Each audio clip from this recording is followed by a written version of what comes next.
It's a new year, Leo, and I'm so happy to be back to talk about your horoscope.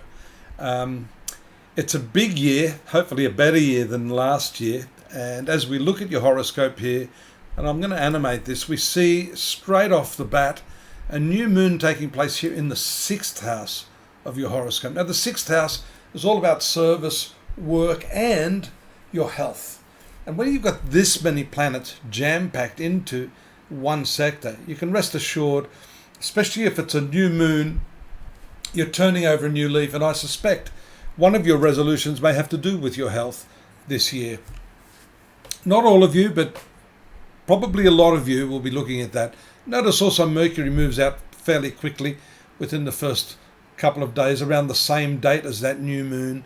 It moves to the seventh house of relationships. Sixth house also has to do with your work.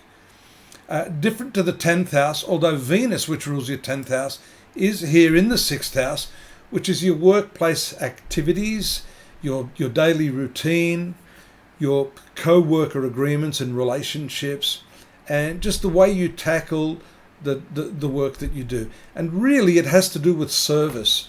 So Venus being retrograde here, I think, has a lot to say about how you are going to do your work in January, for that matter, the whole of the year. This area of the horoscope is therefore going to set the trend for you. And you'll see that the position of Mercury here doesn't spend a long time in this seventh house of relationships, where you've had Saturn, heavy planet of responsibility.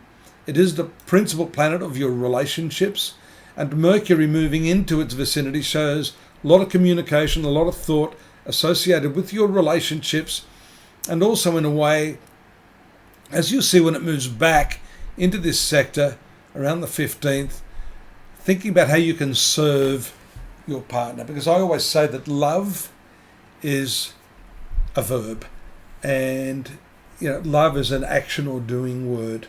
And therefore, if your relationship is bogged down, and that's quite likely with Saturn having been here for so long, it's still got a way to go here. So a lot of the karmic lessons you've got are here with Saturn in this seventh house, and also here in the fifth house, 11th house, with the karmic nodes about to exit this area. Look at this, 0 degrees. That happens in the latter part of January. So you've been doing a lot of thinking, and you've been going through a lot of karma in these areas. There we see Mercury in its retrograde motion. It will quickly exit that area later in the month, but you'll be starting to do a lot of rethinking, especially associated with this south node here, and Mars as well, which is one of your better planets, but associated with the ninth house.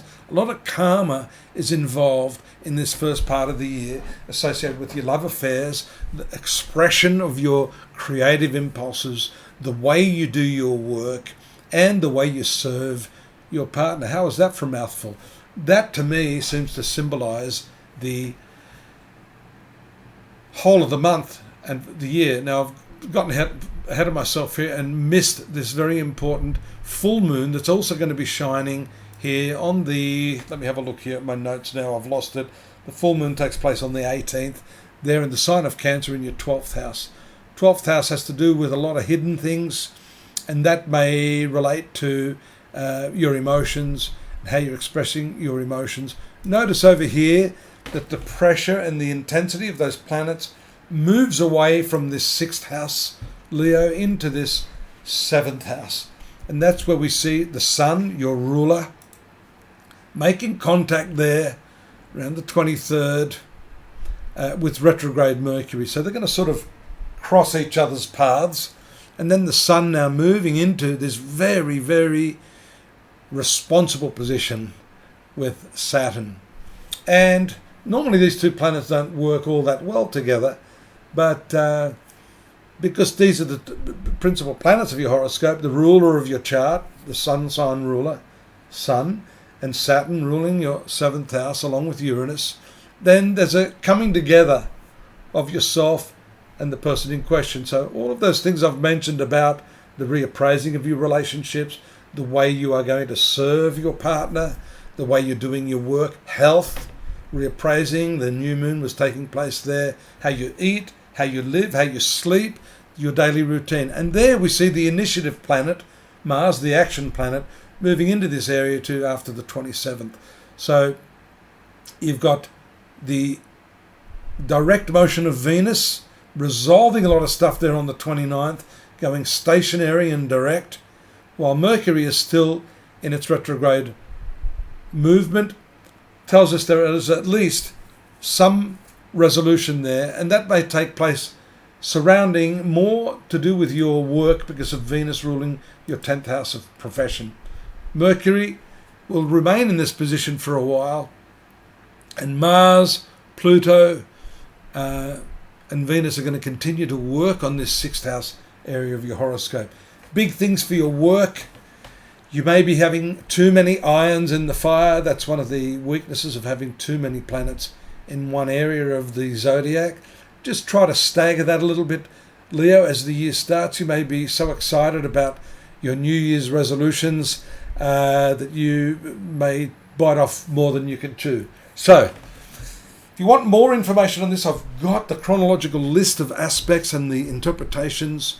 I jump around a little bit when I'm doing the animated chart, as you can see, but go over there to astrology.com.au. We've also got the yearly 3,000 words I've done for you. We've got the weeklies, and I'm going to have a video up there as well for the yearly for you to give you really a synopsis of what's happening along the timeline of 2022 for you and those born under Leo. Take care. I'll see you here next month, but don't forget to subscribe, and if you need to reach out to me, just drop me a line and I'll get back to you. Take care.